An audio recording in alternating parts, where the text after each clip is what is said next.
Hola, vamos a hablar ahora de los instrumentos de la política monetaria, ya entendiendo de que el Banco Central puede regular la cantidad de dinero que circula en la economía y que para eso tiene que hacer acopio de los objetivos o metas de política monetaria que están con un claro sesgo ideológico de lo que pretendan lograr, ya sea control de la inflación o pleno empleo, y de los indicadores de cómo se van consiguiendo esos objetivos o metas de política monetaria, la implementación para llegar a esas metas e ir cumpliendo los indicadores son los instrumentos. Y ordinariamente el Banco Central tiene los siguientes: encaje legal, redescuento, operaciones a mercado abierto, tipo de cambio y persuasión moral.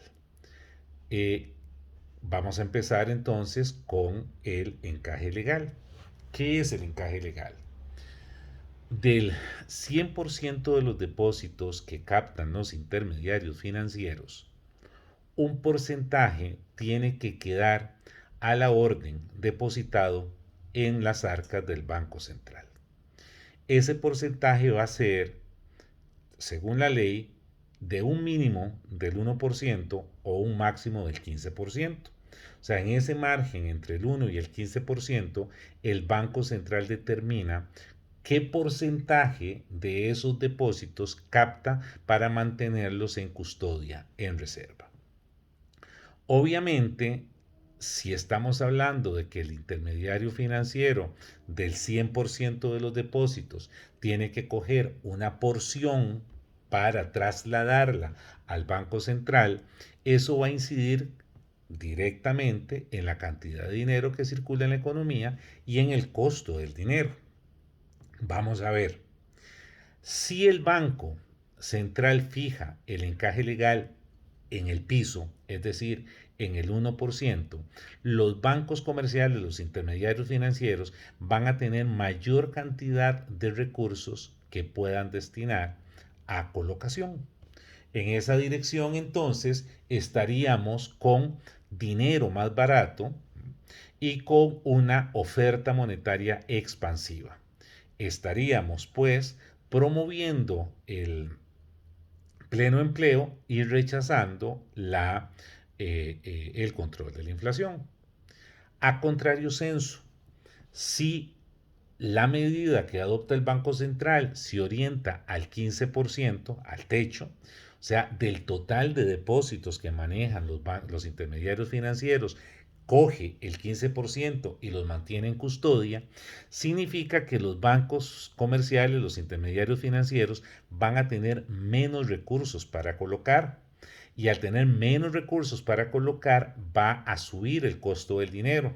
Al subir el costo del dinero va a haber menos estímulo para pedir prestado y eso va a significar que va a circular menos dinero. O sea, con un encaje legal alto, estaríamos más bien ante una oferta monetaria restrictiva que privilegiaría el control de la inflación y por tanto se alejaría del pleno empleo.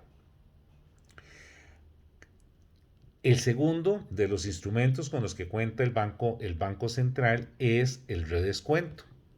¿Qué es el redescuento? Es la compra que hace el Banco Central de activos financieros que tengan los intermediarios.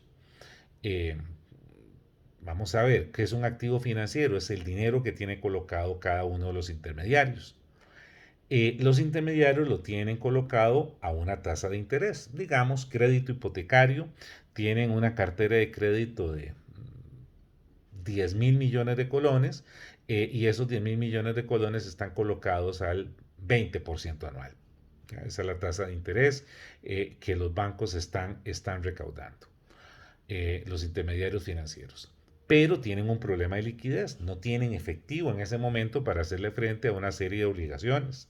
Entonces puede ir al Banco Central y el Banco Central les puede comprar esos activos financieros en forma transitoria para dotarlos de recursos.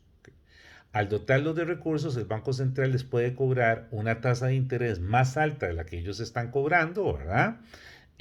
Con lo cual desestimulan el uso de esa herramienta, de ese instrumento, o puede cobrarles una tasa de interés más baja de lo que los intermediarios financieros están cobrando, y con eso estarían estimulando que se dé la colocación o la captación de esos recursos a efecto de aumentar la liquidez del intermediario financiero. Entonces, con el redescuento, lo que estaríamos como objetivo, si la tasa de interés que cobra el Banco Central es inferior a la que están cobrando el intermediario financiero, lo que tendríamos es una oferta monetaria expansiva. O sea, los dineros que tiene el intermediario financiero van a ser más y puede jugar una condición de colocación de más recursos en la economía. Las operaciones a mercado abierto es el juego con el cual el Banco Central puede influenciar entre los diferentes actores económicos para colocar o para sacar dinero de la economía. ¿Qué es las operaciones a mercado abierto? Es, bueno, básicamente la compra de títulos de deuda.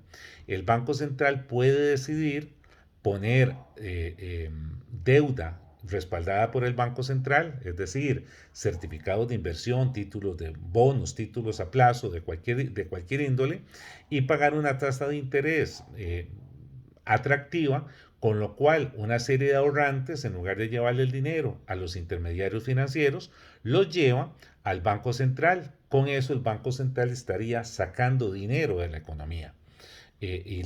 Porque estaría compitiendo directamente con los intermediarios financieros.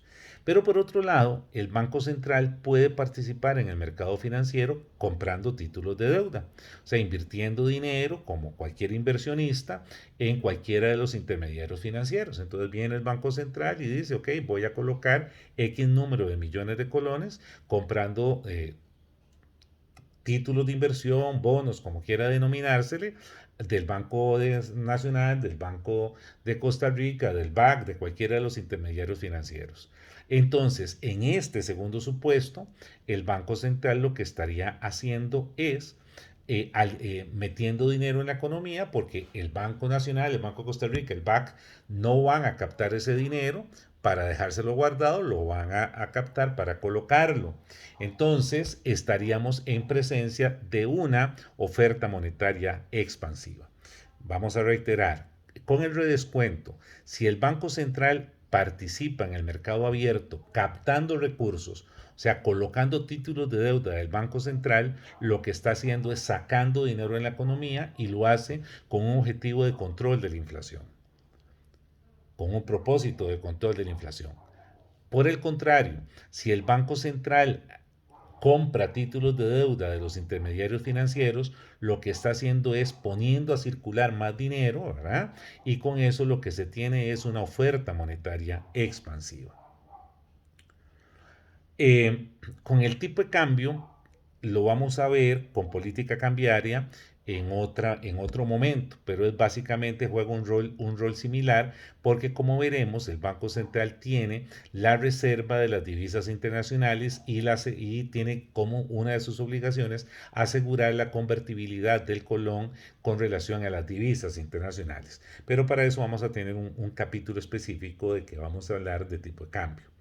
Y estaría también la persuasión moral como uno de los instrumentos de política monetaria que tiene el Banco Central. ¿Y qué es la persuasión moral? Es la capacidad que tiene el Banco Central de influenciar en los diferentes actores económicos pidiéndoles que actúen de cierta forma. Esta la fuerza que tiene el Banco Central, que su condición de sugerencia para que se adopten medidas en cierta dirección, hace que los actores económicos prefieran someterse a ese lineamiento del Banco Central que enfrentarlo, porque en caso de enfrentarlo, las consecuencias podrían ser más gravosas para ese actor económico. En cuanto a los instrumentos temporales, son excepcionales. O sea, los que hemos visto hasta ahora son los instrumentos ordinarios. Volvamos a reiterar: encaje legal, redescuento, operaciones a mercado abierto, tipo de cambio y persuasión moral. Pero además, el Banco Central tiene instrumentos temporales. que solo puede utilizar en periodos muy cortos, que no superan el año, en algunos casos 6 meses. ¿Cuáles son esos instrumentos temporales? Recarga sobre bienes importados. El Banco Central, en caso de que haya una complicación con la balanza de pagos, puede desestimular la importación poniéndole un gravamen a la importación de un porcentaje que por un periodo determinado todo importador tiene que pagar para poder hacer ese proceso de importación. Esto entonces implica un encarecimiento de ese producto importado, pero le da al Banco Central capacidad recaudatoria para los objetos o efectos que el Banco Central quiera utilizar.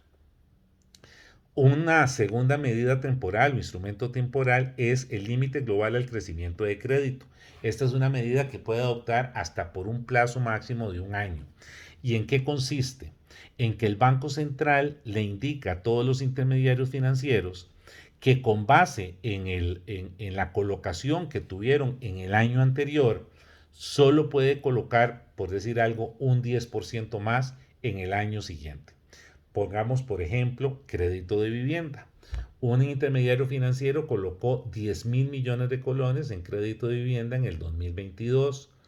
Entonces, el Banco Central, con tal de disminuir la cantidad de dinero en la economía para controlar la inflación, establece que todos los intermediarios financieros solo pueden crecer en el año 2023 hasta un máximo de un 10% en la colocación del crédito que tuvieron en el año precedente. Entonces, si en el año 2022 se colocaron 10.000 millones de colones, lo máximo que puede colocar el intermediario financiero para el año 2023 son 11.000 millones de colones. Solo puede crecer un 10%. Vuelvo a decir, este límite al crecimiento del crédito, de los otorgamientos de crédito, es una medida para controlar la inflación. Puede, como tercer medida o instrumento temporal, hasta por un plazo de un año, aumentar el encaje legal hasta un 25%. Habíamos dicho que el encaje legal tenía una condición del 1 al 15%. Bueno, en el caso de la medida extraordinaria o temporal, ese encaje legal puede aumentarse hasta un 25%, lo que implica pues sacar dinero de la economía e igualmente tender a un control de la inflación. Luego está el tema de los depósitos obligatorios sobre ingresos de capital extranjero. O sea, cualquier dinero que venga del extranjero puede ser gravado como una medida temporal hasta un 25% también. Y ese gravamen implica que el que trae el dinero tiene que dejar el monto que se indica en ese instrumento temporal en las arcas del banco central. Y por último, tiene el señalar o el fijar niveles máximos de márgenes de intermediación. Entonces puede establecer el Banco Central que entre lo que cobra, entre lo que paga por la captación y lo que cobra por la colocación, el intermediario financiero establece no un tema de mercado, sino un tema de conveniencia, de interés público, y puede establecer ese margen de intermediación, por decir algo, en un máximo de un 3%. Si capto el 5%, puedo colocar máximo al 8%. Esta medida de niveles máximos de margen de intermediación más bien tiene una repercusión de abaratar el costo del dinero y de estimular el pleno empleo. Con eso entonces concluimos. Instrumentos de política monetaria, los ordinarios, encaje legal, redescuento, operaciones a mercado abierto, tipo de cambio y persuasión moral. Y los instrumentos temporales, recarga sobre bienes importados, límites globales al crecimiento de crédito, aumento del encaje legal, depósitos obligatorios sobre ingresos de capital extranjero y niveles máximos de margen de intermediación.